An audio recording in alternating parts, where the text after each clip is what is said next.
600 feet of icy cold Lake Superior water, but several people have made the voyage to this dangerous location to view the most famous of Great Lakes shipwreck. 46 years later, we finally learn why no bodies from the Edmund Fitzgerald shipwreck were ever found. The tragic sinking in 1975 remains a mystery, with all crew members disappearing without a trace. The ship, a marvel of engineering, sailed into Lake Superior's dangerous waters on a cold November day, but wasn't prepared for the fierce storm ahead. Why, after all these years, does the lake still keep the secrets of the lost crew, never revealing where their bodies lie? Let's step into the mystery of this silent and forgotten tragedy. The story began on a cold November day in 1975. The SS Edmund Fitzgerald was one of the largest ships on the Great Lakes and a great example of engineering at that time. But even with its size and strength, it couldn't withstand the rough waters of Lake Superior. Captain Ernest McSorley, a sailor with more than 40 years of experience, set out with his crew of 29 men. They were carrying 26,000 tons of iron ore pellets to a steel mill near Detroit. The trip started off normally, but as they approached the eastern side, a dangerous storm began to form. As the storm grew, the captain reported worsening conditions. These were the last words anyone heard from the ship before it vanished. What happened in those final moments remains a mystery, leaving many to wonder what secrets lie beneath the waves. Some called it a once-in-a-lifetime storm. It brought strong winds, giant waves, and freezing temperatures. Captain McSorley, however, trusted his ship and crew to make it through. The ship had survived tough storms before, and he believed they could handle the lake's fury. But as the storm got worse, so did the ship's situation. There were reports of leaks, the radar wasn't working right, and the lifeboats were damaged. Despite all these problems, his final radio message at 7:10 p.m. on November 10th sounded calm. "We are holding our own." Just minutes later, the ship vanished from radar, sinking into the lake and leaving behind many unanswered questions and grief. Many theories have tried to explain why the ship sank, from problems with its structure to human error, but no one knows for sure. The mystery of the ship continues to capture the public's imagination, leading to books, songs, and documentaries. But this wasn't the worst part. The sinking didn't just show the dangers of the sea. It also showed how strong the human spirit is when facing nature's biggest challenges. In the cold, deep waters, temperatures drop close to freezing, especially in its deepest areas. This happens because the lake is so big that it takes a long time to warm up, even in the summer.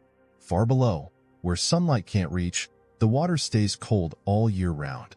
These extreme temperatures are dangerous for both people and the creatures living in the lake.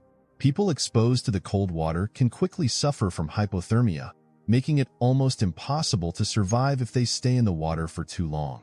The powerful storms that hit, combined with its great depth, make it very difficult to carry out recovery missions. When the wreck was found, it was thanks to sonar technology, but the cold and the depth made it very hard to recover any bodies or investigate the accident further. The dark, icy waters are dangerous for divers, and even advanced underwater vehicles struggle with the intense pressure at such depths. But the challenges don't stop there. Its huge size and depth also mean that it takes almost 200 years for all the water in the lake to fully cycle through. This slow movement affects how nutrients and pollutants spread, often leaving the deeper waters isolated from what happens at the surface. The cold, heavy water at the bottom stays separate from the warmer water near the top, creating layers that don't mix easily. The deep waters hint at many mysteries, including hidden features and possibly unknown creatures living in its murky depths. This massive lake has also played a big role in human history, serving as an important route for centuries. Native Americans were the first to travel its waters, followed by European explorers, and later, it became a busy path for commercial shipping. Experts think that the violent sinking, worsened by a powerful storm, might have trapped the crew inside the ship. Evidence suggests that the front of the ship was deeply buried in the lake's bottom, which points to a hard impact that likely blocked any escape routes. Another theory is that the crew, weakened by the freezing cold, was swept away by the strong currents, with their bodies sinking to the bottom and possibly getting tangled in the wreckage. The currents are incredibly strong, sometimes reaching up to 3 knots in certain areas. It's very possible that the crew had no chance of escaping and were pulled away, lost forever in the vast depths. Even with today's advanced technology, it's still extremely difficult to explore the deepest parts, as they are covered in layers of silt and debris, making it nearly impossible to recover remains. And this wasn't the worst part. These depths are also home to countless shipwrecks, each with its own sad story. The ship is just one of many that have met their end in the dangerous waters of the Great Lakes. It's a constant reminder of how unpredictable and deadly the lake can be. Perhaps the cold, dark waters hold onto their secrets tightly, refusing to let go of the souls lost in the tragedy. The lake's reputation for being unforgiving and dangerous is well-deserved, and its deep waters continue to stir both fascination and sadness. On top of its tragic place in history, the sinking led to important changes in shipping regulations and safety. Investigations and studies followed the disaster, aiming to understand what went wrong and prevent future tragedies, shaping the way maritime safety is handled today. The U.S. Coast Guard, the National Transportation Safety Board, and the Lake Carriers Association all carried out thorough investigations, but no clear reason for the sinking was ever found. The uncertainty surrounding the sinking has led to many theories and guesses, including ideas about possible problems with the ship, mistakes by the crew, and harsh weather conditions. Despite all the investigations and efforts to figure it out, the true cause of the disaster is still unknown. The story of the ship continues to grab our attention and reminds us how powerful and dangerous the lake can be. As we leave behind the chilling tale, we venture into the subsequent shifts in maritime protocols and safety measures that arose from this disaster. In recent years, there have been efforts to remember and honor the Edmund Fitzgerald and its crew. A monument stands in Whitefish Bay, Michigan, and every year, a ceremony is held there to remember the lost sailors. The event includes laying wreaths and a moment of silence to honor those who died. The story of the ship has also been kept alive in cultural works, like the song, The Wreck of the Edmund Fitzgerald by Gordon Lightfoot. The song tells a sorrowful story of the crew and their families and has become a famous piece of Canadian folk music. Additionally, many books and documentaries have examined the tragedy, offering detailed views on what happened and its aftermath. These works highlight the importance of understanding how dangerous the sea can be. The loss of the ship's crew remains a sad and mysterious chapter in history. No bodies were ever found, and the terrible storm and strong currents in the lake have turned this event into a lasting tragedy surrounded by uncertainty. The deep waters of Lake Superior hold onto their secrets, never revealing what really happened to the men of the ship. But the mystery wasn't even the worst part. 2 decades after the tragic sinking, something unexpected was discovered, adding even more mystery to the disaster story. This discovery only deepened the fascination with what really happened and made the event even more significant in maritime history. On July 4, 1995, a group of adventurers, led by Canadian Dr. Joseph McInnes, set off on an expedition to find the wreck. Dr. McInnes was well known for his deep-sea explorations, and this journey had been in the works for quite some time. The team used the latest sonar technology and underwater vehicles to track down the ship. After several days of searching, they finally found it. The ship was resting about 530 feet underwater, roughly 17 miles northwest of Whitefish Bay, Michigan. When the team began exploring the wreck, they came across something unexpected. The crew's bodies were still surprisingly intact, preserved by the cold water. It was a haunting scene. Some crew members were still in their uniforms, seated in the dining area or lying in their bunks, while others were found on the deck. The freezing temperatures and the low oxygen levels at that depth had slowed down the process of decay, keeping the bodies well preserved. This discovery brought a mix of emotions: sadness, respect, and closure. For the families of the crew, who had spent 20 years wondering what happened to their loved ones, this find provided some long-awaited answers. The explorers took great care to document everything they found, making sure not to disturb the bodies out of respect for both the deceased crew and their grieving families. But this wasn't the end of the story. The recovery of the bodies reopened old questions about how the ship had sunk. Investigators started revisiting different theories, like whether the ship's structure had failed or if a massive wave had caused the disaster. As the news spread, public interest grew once again. Documentaries, books, and articles were produced, offering fresh perspectives on the ship's tragic end. The discovery made headlines in newspapers, magazines, and TV stations across the country. For the families who had been waiting for answers for 2 decades, seeing the ship and their loved ones gave them a sense of peace. Finally, they knew where their relatives were, and it brought some closure. This find also reminded everyone of the risks that sailors take when navigating the Great Lakes, leading to renewed calls for better safety measures and responsibility in the shipping industry. But even then, there was more to take away from this tragedy. Over time, the story became a symbol of remembrance. It was not just about the shipwreck. It became a lasting tribute to those who lost their lives at sea, ensuring their legacy would never be forgotten. The story has become part of popular culture, inspiring many books, documentaries, and movies. When Joseph McInnes and his team of explorers discovered the wreck, they found a haunting scene. The cold water of the lake slows down the decay of anything that sinks, which means bodies that end up on the lake bed could stay there for a very long time, never floating to the surface. In warmer waters, bodies often rise due to the gases that form, but in Lake Superior, the cold keeps them submerged, weighed down by their water-soaked clothing. The storm that sank the ship was massive, with waves as tall as 35 feet.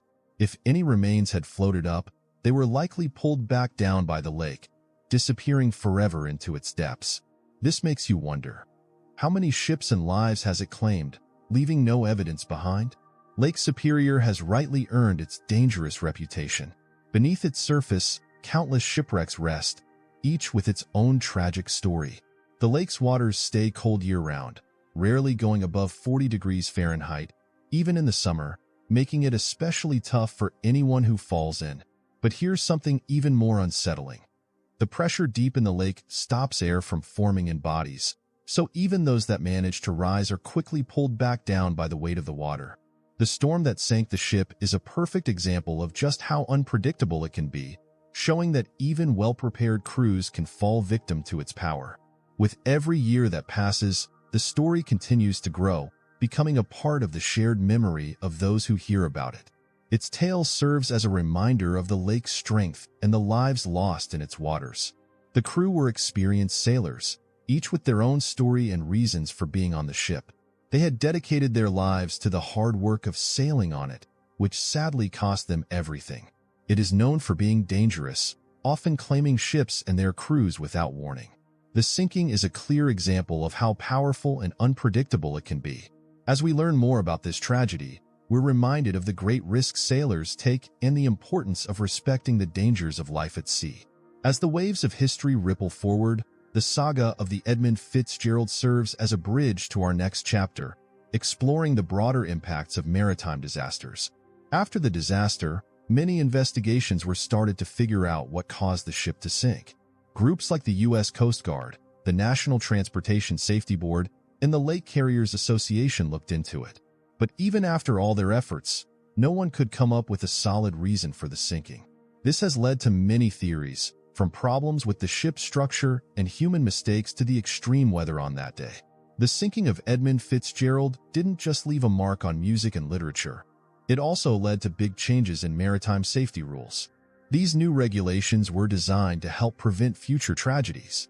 But we can't help but ask, how many more ships and sailors has Lake Superior taken, leaving them lost forever in its depths?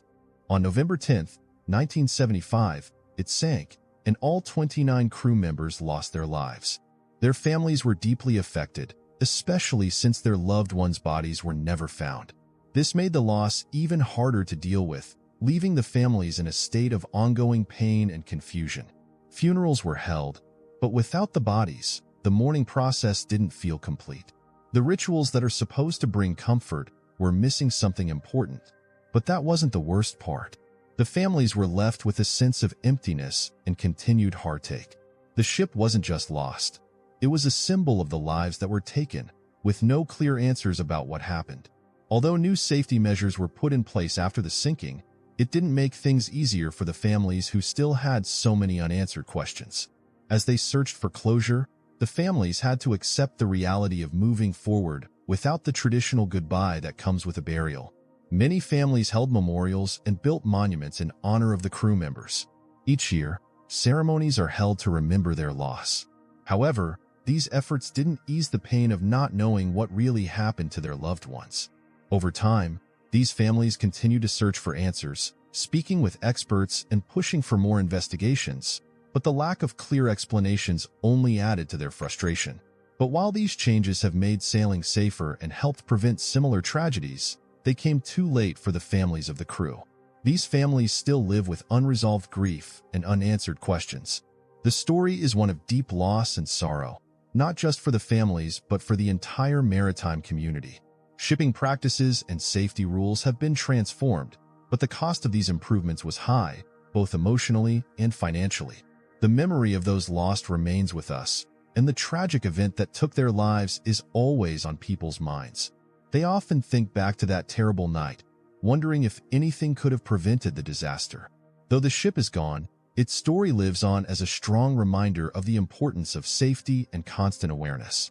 It also shows us how powerful and unpredictable nature can be, and why it's essential to respect the dangers of the sea.